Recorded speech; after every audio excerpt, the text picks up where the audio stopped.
প্রিয় দর্শক, কেমন আছেন? আশা করছি ভালো আছেন। বাংলাদেশ যে এখন জঙ্গিবাদের ঘাঁটি হয়ে গেছে, আল কায়দার আস্তানা হয়ে গেছে, হামাসের আস্তানা হয়ে গেছে, যেগুলো কানাঘুষা আকার আমরা শুনতে পাই, কথাগুলো কিন্তু সত্য। জাতিসংঘ বলেছে, জাতিসংঘের যে নিরাপত্তা পরিষদ সেটি বলেছে বাংলাদেশে আল কায়দার ঘাঁটি রয়েছে, বা আল কায়দা আছে, বা আল কায়দা প্রকাশিত হচ্ছে। আমাদের দেশে যে তৌহিদি জনতা নামে যারা আছে, এরাই কিন্তু, আল কায়দা কিন্তু ভিন্ন নামে আছে। জাতিসংঘের রিপোর্টেই বলা হয়েছে আল কায়দা ভিন্ন নামে আছে। এই যে তৌহিদি জনতা একটা নাম আমরা শুনি, সারা দেশে কনসার্ট, সারা দেশে যে ভাস্কর্য, সারা দেশে হিন্দুদের যে আস্থান আছে, সমস্ত কিছু খেলাধুলা ধ্বংসের ব্যাপারে যারা ভূমিকা রাখছে, যারা খেলাধুলা পছন্দ করে না, যারা যেখানে ফুটবল খেলা হয়, ক্রিকেট খেলা হয়, সেটা বন্ধ করে দেয়, নারীদের খেলা যারা পছন্দ করে না, গান বাজনা যারা পছন্দ করে না, তারাই আল কায়দার শাখা, তারাই তৌহিদি জনতা নামে আত্মপ্রকাশ করেছে। এই তৌহিদি জনতার নামে এখন ব্রাহ্মণবাড়িয়ায় পুলিশ লাইনসে কনসার্ট ঘিরে উত্তেজনা। পুলিশ লাইনের ভিতরেও কনসার্ট হতে পারবে না, ঠিক আছে? সেটা আমি পড়ে শোনাবো। কিশোরগঞ্জে অ্যাশেজ ব্যান্ড, একটা ব্যান্ড আছে অ্যাশেজ নামে, ব্যান্ডের কনসার্ট বাতিল। কিশোরগঞ্জে কনসার্ট বাতিল, ঠিক আছে? আমাদের নিজেদের দোষ আছে। আওয়ামী লীগ বলি, বিএনপি বলি, জামাত টামাত এগুলো বেশি করে না, মসজিদ মাদ্রাসা ওরা বেশি বানায় না, জামাত আল্লাহরা বানায় না। জামাত মসজিদ বানায় কারা? যারা আমাদের বিএনপি আওয়ামী লীগ করে, এরা বা অন্যান্য রাজনৈতিক দল করে, এরা চায় যে জনগণের কাছাকাছি যেতে হলে মসজিদ তৈরি করুক, ঠিক আছে, কিন্তু মাদ্রাসা তৈরি করতে হবে। বাবার নামে মাদ্রাসা, মায়ের নামে মাদ্রাসা, ছেলেকে মাদ্রাসায় দেওয়া, মেয়েকে মাদ্রাসায় দেওয়া, ছেলে মেয়েকে মাদ্রাসায় দিলে জান্নাতে যাবে, এই আশায়। এবং মাদ্রাসা যদি তৈরি করে, মাদ্রাসা করলে এটা ওই যে আজীবন আজীবন কিয়ামত পর্যন্ত সওয়াব বর্ষিত হবে, এইসব চিন্তা করে মাদ্রাসা তৈরি করে। মাদ্রাসায় তা কারা তৈরি হচ্ছে? তারাই তৌহিদি জনতা। মাদ্রাসার ছাত্র ছাত্রীরা এখন ভাঙচুরে নেমে গেছে।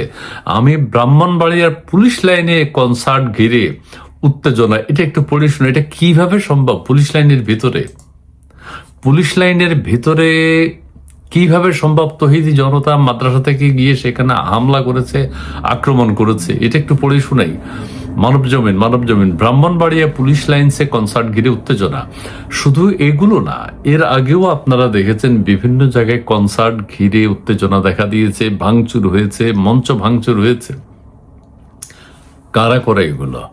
মগজ ধোলাই করা যারা মাদ্রাসায় পড়ে, অথবা তৌহিদি জনতা নামে বিভিন্ন বিশ্ববিদ্যালয়ে এখন আছে, তারাই এইসব কাজগুলো করে। তাদের মাথায় ঢুকানো হয়েছে এগুলো পাপ, এগুলো ধ্বংস করে দাও।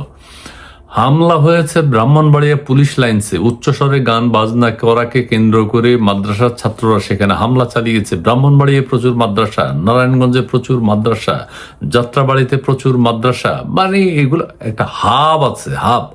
সমস্ত জায়গায় মাদ্রাসায়, এবং মাদ্রাসা করতে হলে হুজুররা যে মাদ্রাসা তৈরি করে, এটার জন্য কোনো অনুমতি প্রয়োজন হয় না, করে দিলেই হইল, মাদ্রাসা বানালেই হইল, কিয়ামত পর্যন্ত সওয়াব বর্ষিত হতে থাকবে। এতে পণ্ড হয়ে গেছে জেলা পুলিশ আয়োজিত সাংস্কৃতিক অনুষ্ঠান। সব জায়গায় বিনোদনের ব্যবস্থা, যে সেনাবাহিনীর ভিতরে এখন মনে হয়ও না। বাৎসরিক একটা কনসার্ট হয়, একটা অনুষ্ঠান হয়, বিভিন্ন ধরনের অনুষ্ঠান হয় পুলিশ বাহিনীতে, সেনাবাহিনীতে, বিডিআরে, আমিও অনেক জায়গায় গিয়েছি, সেগুলো এখন আর হয়ই না। এই যে পুলিশ বাহিনীর অনুষ্ঠান পণ্ড। এই সময় পরিস্থিতি নিয়ন্ত্রণে পুলিশের লাঠিচার্জ এবং মাদ্রাসার ছাত্রদের হামলায় দুই পক্ষের 30-35 জন আহত হয়। মঙ্গলবার রাতে এই ঘটনায় উত্তেজনা ভোর পর্যন্ত ছিল। হরতাল পালন করার ঘোষণা দিয়ে বিক্ষোভ করতে শুরু করে মাদ্রাসার ছাত্ররা। পরিস্থিতি বেগতিক হয়ে উঠলে রাত 2টার দিকে মাদ্রাসায় গিয়ে আলোচনায় বসেন পুলিশ সুপার, জেলা পুলিশের ঊর্ধ্বতন কর্মকর্তারা। মাদ্রাসায় গিয়ে পুলিশ আলোচনা করতে এখন বাধ্য হয়েছে। সেখানে ছাত্রদের উপস্থাপিত সব দাবি মেনে নিয়ে পরিস্থিতি শান্ত হয়। এটি আমি আর পড়লাম না, আরো অনেক কিছু আছে। এটা হচ্ছে বাংলাদেশের বর্তমানের অবস্থা। মানুষের একটু মানসিক বিকাশ বা এই গান বাজনা করার জন্য যে একটা স্থিতিশীল পরিবেশ প্রয়োজন, সেটি এখন আর নাই। যাত্রা সার্কাস তো বন্ধ হয়ে গেছে, ধ্বংস হয়ে গেছে। নাটক সিনেমা বন্ধ হওয়ার পথে। আমাদের শিল্পীদেরও ভূমিকা আছে এসব ক্ষেত্রে।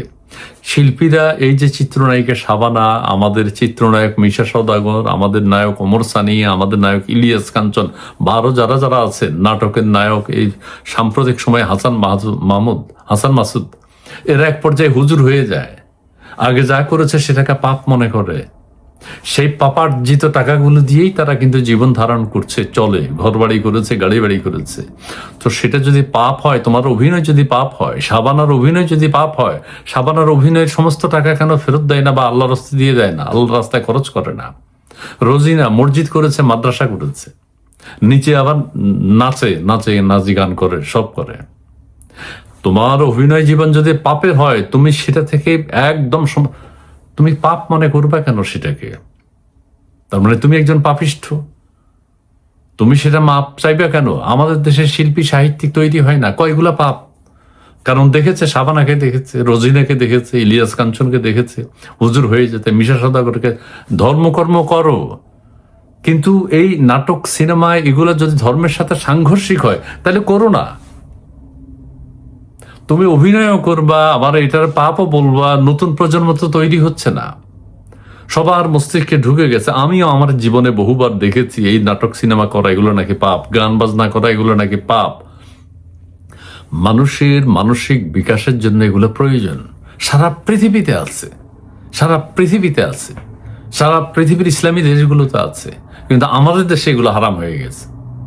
সারা পৃথিবীতে গান করে, সৌদি আরবে গান করে, মধ্যপ্রাচ্যে গান করে, গান বাজনা করে, সবকিছু বাজনা বাজিয়ে গান করে, কিন্তু আমাদের দেশে এগুলো সে হারাম। আমাদের মস্তিষ্কটা আমরা একদম বিকৃত করে ফেলেছি। সো এখন যে অবস্থা, ওই যে জাতিসংঘ যেটা বলেছে, তার মানে আমরা এখন জঙ্গি রাষ্ট্রে প্রায় পরিণত হয়ে গেছি। প্রায়, এখনো প্রায় শব্দটা বলি, আরো নির্দিষ্ট করে বলি না, কারণ এখনো দেখি উত্তরণের কোনো পথ আছে কিনা, সেটি দেখতে চাই। আমরা এগুলো থেকে বেরিয়ে আসতে চাই, কিন্তু বাংলাদেশের মানুষের মেধা, মনন, ওয়াজের নামে সারা বাংলাদেশে মগজ ধোলাই চলে। আমির হামজা যদি আমাদের আদর্শ হয়, তারেক মনোয়ার হুজুর যদি আমাদের আদর্শ হয়, রফিকুল্লাহ আফসারি হুজুর যদি আমাদের আদর্শ হয়, মাদানি না কি যেন, রফিকুল ইসলাম মাদানি যদি আমাদের আদর্শ হয়, তাহলে আমরা, ইলিয়াসুর রহমান জাহিদি যে জিহাদি যদি আমাদের আদর্শ হয়, জামাত যদি আমাদের আদর্শ হয়, আমাদের অবস্থান কোথায়? আমরা শেষ হয়ে গেছি। এই শেষ হওয়া থেকে আমাদের আবার উত্তরণের প্রয়োজন। শিল্প, সংস্কৃতি, ভাস্কর্য, কালচার, নাচ, গান, এগুলোতে মুখরিত হবে, আহত হবে একটা দেশ।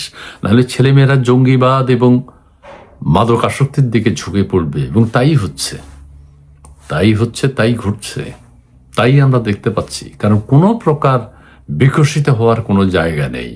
সবকিছু হারাম, হারাম, হারাম, হারাম, হারাম, হারাম, হারাম, হারাম, হারাম। হারামের একটা দৃষ্টান্ত আমি তুলে ধরবো। সবকিছু পাপ, সবকিছু পাপ, কিছুই করতে পারবেন না, তাহলে ধর্মকর্ম কিভাবে পালন করবে? কিছুটা তো ছাড় আছে, কিছুটা তো ধর্মও পালন করতে হবে, কর্মও পালন করতে হবে। বিভিন্ন রকম আচার অনুষ্ঠান নিয়েই তো একটা দেশ, একটা সংস্কৃতি, একটা সমাজ, একটা সংগঠন। যাই হোক, আল্লাহ আমাদেরকে পরিত্রাণের উপায় জানিয়ে দিক। আমরা এই থেকে যেন আমরা তৌহিদি জনতা থেকে, যেন আল কায়দা থেকে আমরা যেন পরিত্রাণ পাই। ধন্যবাদ।